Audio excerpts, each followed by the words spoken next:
Welcome to South Africa 99.94. I'm Neil Manthorpe. Lungani Zame is my co-host. And for all things South African cricket, this is your one-stop shop. We'll be with you 3 times a week, at least that's the target. And sometimes we'll be talking topical news, breaking news. Sometimes we'll be speculating about the news that might be coming up. Other times we'll be answering some of your questions.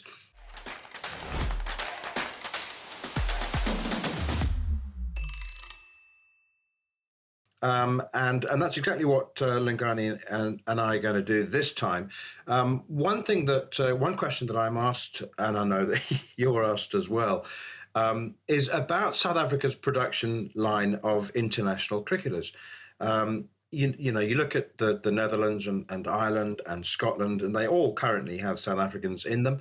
But you look further afield, and New Zealand normally has a couple of South Africans as playing for them as well, as does England. So that's a question that I'm asked often, Sams. Why does South Africa produce so many international cricketers? And why don't they stay in South Africa? And why do they seem so keen to go off and ply their wares elsewhere for other countries? So it's a massively wide talking point, but just go for your opening comments first. Yeah, morning, manners. I think the one thing that South Africa is blessed with is a very, very good nursery of schools with a proud, I suppose, Anglo history, which leans into having rivalries with neighboring schools, and that rivalry is played out on the sports field. In the summer, it's cricket. In the winter, it's rugby, and it becomes the focal point of conversation for generations. You know, your school is better than my school, and my son is going to go and make sure that my school stays better than your school. And I mean, it's fascinating. It's almost a conversation starter as you go in the workplace, when you go to a pub, when you go to a cricket ground. You're almost judged on the school that you've gone to. It almost elevates your status if you say a name that is familiar or respected in those circles. And it's part of the legacy. And obviously, with that fierce competition, both in rugby and cricket, it's produced a caliber of cricketer that is transferable not just across South Africa, but around the world, because this, even before you play first-class cricket, some of the hardest cricket and some of the fondest cricket you'll play is playing for your school. I went to Maritzburg College, which when I got there in '97, Kevin Peterson was not even in the first team. He was in the second 11 for the first half of the year, and then a very good spinner by the name of Cairns emigrated to New Zealand, and we've never heard of Cairns since, funny enough. But he was a prodigious spinner, went at sort of 2 runs and over every game, took wickets, just exceptional. And Kevin Peterson couldn't get a look in as a spinner. Never mind as one of the best batsmen England have ever produced. Well, South Africa produced for England, should I say. But it's from there, you suddenly follow and you go back and you go, jeepers, he couldn't even make Maritzburg College first team initially, and he's eventually gone on to be what he is. And that's a second team cricketer who's gone on and played 100 times for England, captained England, won series, defined the way the game is played in a sense. But for the majority of his cricket career at school, there were others who were better than him. And that just shows you the caliber of cricket that is produced consistently on Saturdays around South Africa. And it's a wonderful thing in one sense. But obviously, like you said, a lot of players don't have the patience or the means to hang around and wait for an opportunity to come knocking. So if other countries who don't have the rich school cricket legacy are waiting and pleading for talent to come and boost their cricket, whether it's a major nation or a developing nation, there's a lot of South Africans playing in Namibia where I've just been. At the end of the day, it serves the game. And I think we've got to be realistic, just like good South African doctors and lawyers and accountants find themselves in New York and London and Bangkok or wherever else lawyers and doctors go. It's the same applies for cricket. It's a skill that's in demand. And if there's a surplus where you come from, you pack your bags and find a home somewhere else. It's interesting. I mean, it's only Sri Lanka that compares, to my mind, when you talk about cricketers and their formative years. Whether somebody went to Kandy College or St Joseph's in Sri Lanka, it's similar. In your part of the world, in KZN, KwaZulu Natal, you're either at Michael House or Hilton, which of course Lungani, which um, Lungingidi, Hilton, yes. Lungingidi, Lungani Sama. I was going to say Not you Lungani went to Zam at Hilton, all. boy. You were a marriage boy. Yeah. It's really interesting, isn't it? And there's this perception amongst like English, I suppose, that it's just sort of slightly weird that that you and I would say, oh, he's a St John's boy, or he went to um, he's a Weinberg boy, which is Jacques Callish's school, or uh, so, but it's vital, isn't it? And so the sort of perception that we're talking about posh boys' private schools, and they were very exclusive, literally exclusive. They excluded the majority of the country. They're trying very hard to become more inclusive now, and so the subject of scholarships is a fascinating one, because inherently you can't say that they're bad, that they're a bad idea, but is there a possibility that they actually, by offering a small number of scholarships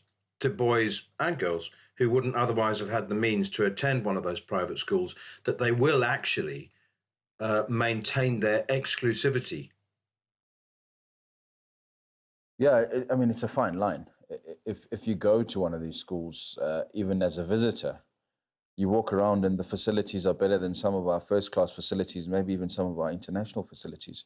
So you can see where the money goes and you can understand the exclusiveness of some of these schools and why it's such an aspirational thing. And obviously, as South Africa's economy has, I won't say balanced out, but changed more and more, the middle class is sort of growing, and parents of all races are able to afford to send their kids to slightly better schools where they can, and those who still get scholarships get scholarships. You can see the face of these schools changing, and you can see the energy changing, but obviously the price won't change. In fact, it's gone even higher, um, and it's it's. I don't think you can force a private school to go back to some sort of affordability. The only way you can get in if you don't come from a home that can afford it is your sporting talent, and more kids across South Africa have found that path. And look, from a Lungingidi to the current generation who are in these schools. I know you spoke about Jacques Callis. He had a foundation which has put a lot of boys. Not all of them have gone on to play first class cricket, but has given opportunities to boys uh, across South Africa to go to prestigious schools, not always private, but even esteemed government schools who have a proud history of cricket, and change their lives. So I think it's important to acknowledge that it does change lives. Initially, the first batch, the likes of Mackay and Tini, found it hard because it was so different and so lonely in a way that it was a real challenge to fit in.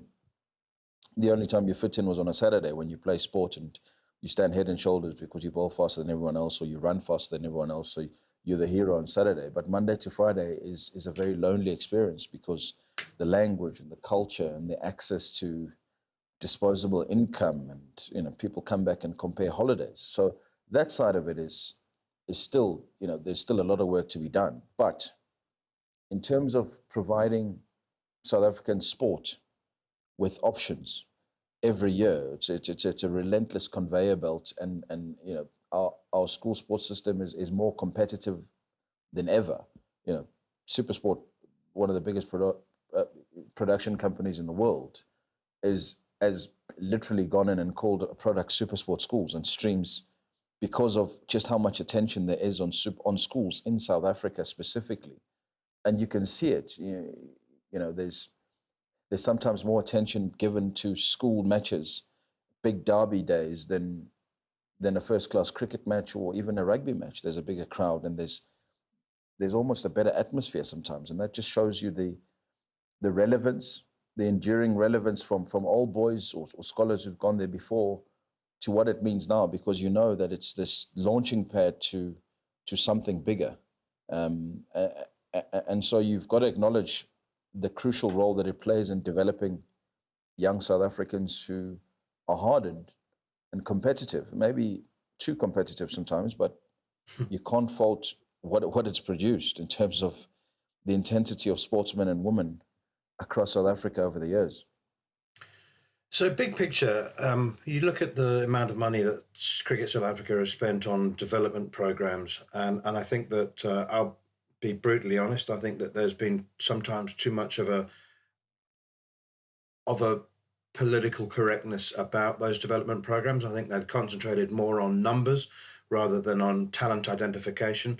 And there are parts of every country, not just South Africa, but Cricket South Africa felt that everybody must play cricket. Everybody loves cricket in the same way, in the same numbers, and there's the same heritage of cricket in all over the whole country. And it's just not true. I mean, there are parts of Brazil that where beach volleyball is more popular than soccer.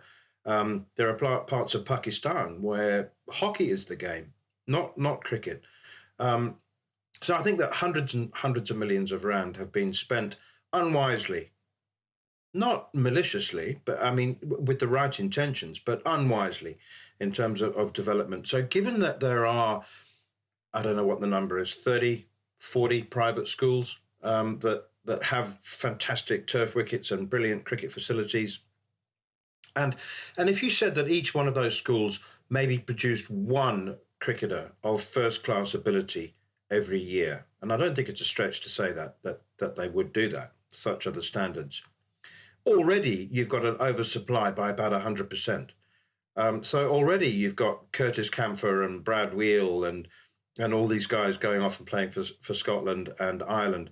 So how do you streamline the system to make the best use of this structure that is already there, rather than see?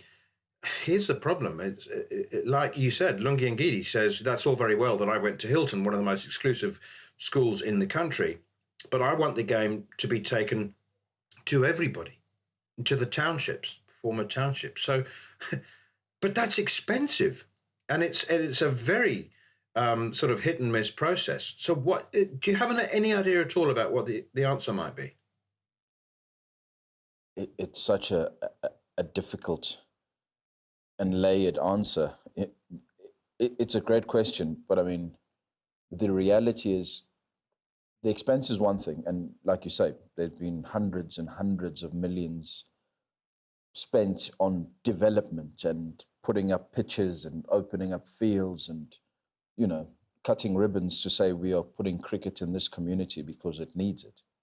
But if you haven't asked the community if it actually needs it more than it needs another school, you're throwing that money, you know, with the best intentions, you're throwing that money down the drain, because the once you've got the money, you've then got to have the commitment, and with the commitment, you're then going to have the competition. The thing that makes these schools, these elite schools, thrive is not just the facilities and the access to financial, you know, pockets that last forever.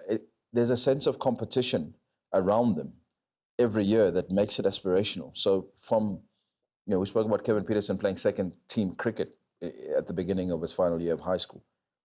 How intense is that process if an international quality player like him is playing second team for a fair chunk of his best years at school? It's relentless. And every year people come in with the sole purpose of, I want to wear this first team cap that my father wore 20 odd years ago. I want to, there's an aspirational quality there that if you do not perform this week, and it's more intense than first class cricket where people are paid and there's only 20 in a squad, so you rotate within. There's when we're at Maritzburg College, when you're under 14 and there's 220 of you who've come from all your different schools, and you're a hero in your primary school, and you think you're going to come in and play 14 A's at Maritzburg College. And you get there. The first time I played for the under 14 Ds. And it's a blow, but it says to you, jeepers, the standards are so much higher, you've got to step up. And you step up, and the next week you take 5 wickets or you make 100, and you jump from the Ds to the Bs. But someone in the A team has made 300s in a row in the exact same position that you play. So it's one thing throwing money and putting facilities and giving clubs that say they're struggling. But it's almost a culture that you've got to create of competition and pushing each other, because that's what makes good cricketers, not the best kit. You know, the very best players. Makayantini was shoeless when he was playing on facilities just based on talent. It wasn't that he had the best Adidas spikes in the world. It was talent. It's raw talent, and you can't buy that. And you can throw all the money you want, but if you don't have the competition around you to push you to be better, you're not going to be better. And that's why so many of these development programs have failed, because people think if we spent enough money on it, it's going to be okay. Someone is going to somehow magically emerge. It's not. You know, cricket is, it's like music. It's a skill that's given to you, and you hear a cover drive, or you see someone bowl and they run in with the athleticism of a Lungi or a KG Rabada, and it looks effortless and it looks different from everyone else. And he stands out, not because he's had access to 3 great meals a day and the best laid wickets since Scythians. It's just a natural talent. And then you find those, and those diamonds, you polish them. And the part of the polish is playing in a system where every single time you turn up at practice, there's people trying to be better than you. They're pushing you all the time, not some development coach who's doing it to get a salary because he's been put there because this is how we change cricket. And it sounds ruthless, but it really isn't. And that's why so many of these programs have failed. And you go back to them and the nets have been torn apart, and the carpet that was the AstroTurf has been rolled up and is now in someone's home. It's not for a lack of a love. There is love for cricket in every single community in South Africa, but is it in strong enough numbers to then take those who love it and make them better cricketers every day? Not necessarily. So you've got to, you sort of got to zoom in and really find those and put them in spaces that are going to make them better every day. Otherwise, you're going to waste money, and you're going to turn around 5-10 years later and say, we've spent R1 billion, but we've only produced 1 cricketer from this development program somehow. And his last 2 years were spent at an elite school anyway. What are we doing wrong? You touched on the cultural side of things, and I mean, I remember feeling very awkward and very embarrassed about the history of some of these schools, and how awkward and difficult it was when guys like Micaiah were given a scholarship to was he Selborne or Gray? I always get them mixed up. Dale. Sorry, Selborne or Dale. Yeah. Gosh, and like many of these schools, it was founded 100 years ago by white men, colonial British white men, and so it's all very well saying this guy who was looking after goats in Mdingi is actually potentially a brilliant cricketer. Let's give him a scholarship. Now, I mean, he was a pioneer, of course, Micaiah was, and things are changing. And there is certainly in the Eastern Cape, isn't there? There's a real beginning of, anyway, a genuine move to try and change the culture of those schools. But they were all established over 100 years ago. So I always thought that development money would be better spent on areas like, I don't know, Khayelitsha Cricket Club in the Western Cape and in the Eastern Cape, also in KZN. And I just thought that, yeah, so a bit of both perhaps is the answer. Keep those scholarships going, change the culture slowly of these private elite schools, because they are brilliant producers of rugby and cricketers, rugby players and cricketers, but then spread a little bit more wisely, discerningly. Yeah.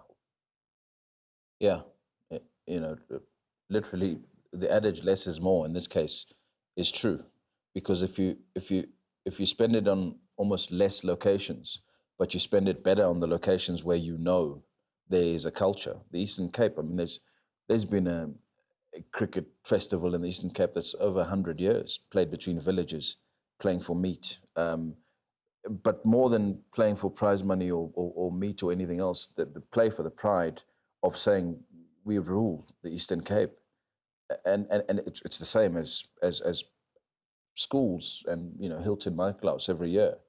Old boys from across the world tune in just to say Hilton is better than my clubs this year.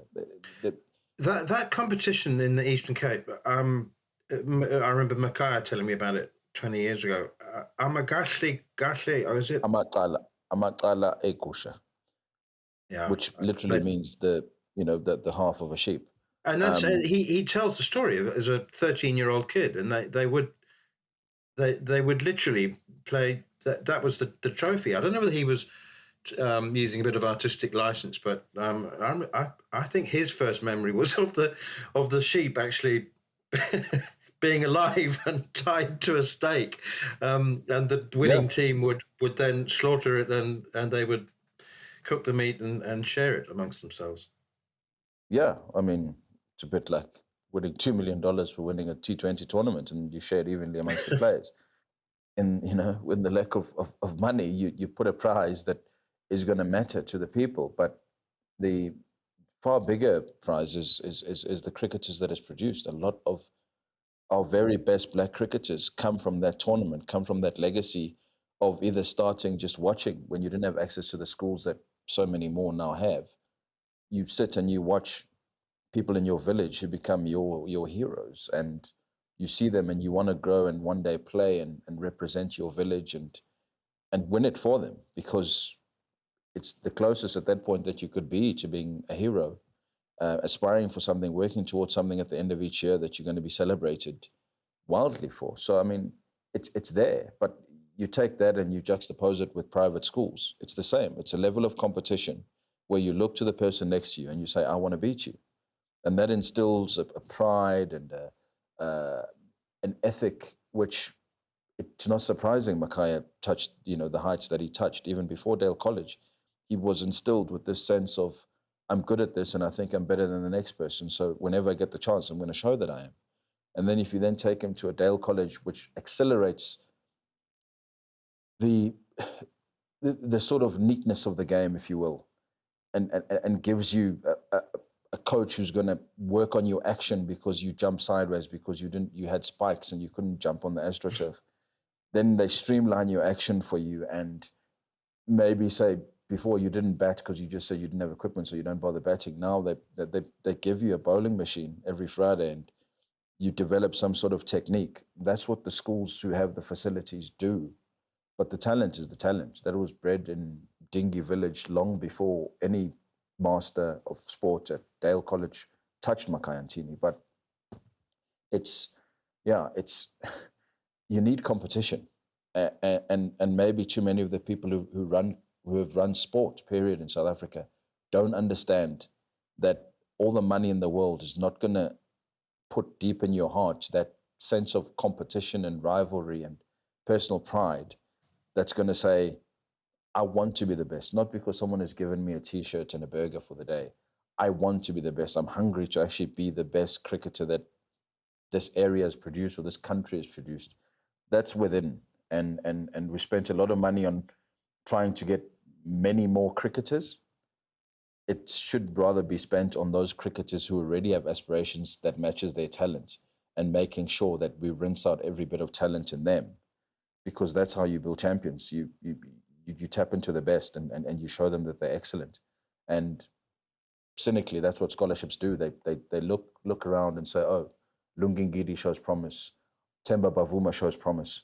Where he's playing right now, he might hit the ceiling and never play cricket again. And there are those stories that are out there who are people who were far better than those who've then gone on to be international cricketers because their access to funding and transport and opportunity hit a ceiling before they were 18. So they just stopped. But you imagine if they had the facilities of a prestigious school and the coaching and the time to just get it right, how much better they would be. So, I mean, for all the talent that we have in our teams and the great stories, there's so many more that have been lost along the way. That's why I remain optimistic about South African cricket. I mean, England has exactly the same problem. It's also they don't their state schools don't play. Fewer and fewer play play cricket because the playing fields have been sold off to developers, and it's becoming more and more of an elite game. And there are fewer um, private schools in the UK. I'm not saying this with a great deal of confidence, but I've been told it. I don't. I mean, I've been told it enough by English cricket lovers and English journalists. They say that there are more elite schools with magnificent facilities, and there is obviously more sunshine in South Africa as well. Um, and so the production line in South Africa is still, I think, extremely strong. And they will always be overproducers and therefore net exporters of first class cricket. So while we are concerned from time to time about the form of the national team, and it was very disappointing to lose the Test series. I always say that that there are, as long as you have facilities, good weather, and a desire to play the game, then there will be ups and downs, peaks and troughs. But um, unless the IPL starts having first choice rather than the national team, which they look like they will do. I'm still optimistic that there will be enough good players. The concern for a competitive national team, the concern is that once they get to the national team, then the next level is IPL above the national team. Yeah, yeah, that's true. I mean, even within these, this school debate and the relentless talent the South Africa produces, you think of a Vernon Philander who didn't go to an elite school. Um, so the onus in the absence of everyone being able to go to a great school, the onus is having the scouts that can root out talent wherever it's hidden. I mean, we'd never heard of Vernon Philander, but we're the same age, and I remember playing against him in an under 19 3-day game. And again, that's another big part of the nursery that produces great cricketers, is that as you finish school, certainly when we played, there was a big emphasis on teaching youngsters who are coming through and being bred on 50 over cricket to play time cricket and play 3-day matches and start understanding that it takes a whole day sometimes to make 100 instead of 20 overs. And Vernon Philander comes out of Ravensmead and just made you feel absolutely clueless, because there's an ego that comes with going to a good school. You think it elevates you to a certain point and you're better than others. And I think there's been bias in terms of selection for many teams where great players or very good players, promising players from lesser known schools are overlooked for somebody because they've gone to the right school. They'll surely deliver. And Vernon, somehow through the system, Western Province kept him in the system. And at 19, you could see that this guy just does things with the ball that make you look stupid. And it wasn't a surprise when he was, the star in Australia, being bowled out for 47, hooping it both ways, because he just had it. And, whoever found him and kept him in the system, those are the true gems, because they do the hard work. They do the hard yards. It's easy to sit at my class and watch talent upon talent. But when you can go to these communities and see a talent like that and make sure that the system doesn't lose him, that's when that's when a system thrives and continues to grow. So those stories are there. The stories are there, and you hope that they keep on emerging, and you hope that the likes of a Vernon are put in the system because they know what it takes and they know where to look because they were there themselves. Um, so it's a very, very hard job. The vast majority of South African cricketers, national team players, come from the big schools because it's just easier to earmark them early and keep them. So the real work comes when you've got to go far, far away. I'm going down memory lane here, but Yusuf Abdullah Yes. was a very good friend of mine, and Terry Jenner had a clinic, in a leg spinning clinic in KZN many moons ago. And the week before Terry Jenner came, there was almost a trial for the best spinners around KZN inland region, which is where I was from, Maritzburg. And his coach in Dundee realized that this was the only opportunity for him to be sort of given a bigger spotlight. He's not a wrist spinner by any means. But he took Yusuf Abdullah and he brought him to the net session that was going to determine who's going to go and bowl at this Terry Jenner clinic. And I mean, he's rocked up and marked out a run-up 10 times longer than anyone else's. And you're looking going, this is a wrist spinners clinic. Why is this guy here? And then he's bowled 2 balls and the coaches have gone, well, we know it's a wrist spinners clinic, but this guy needs to be put in the system because cheapest.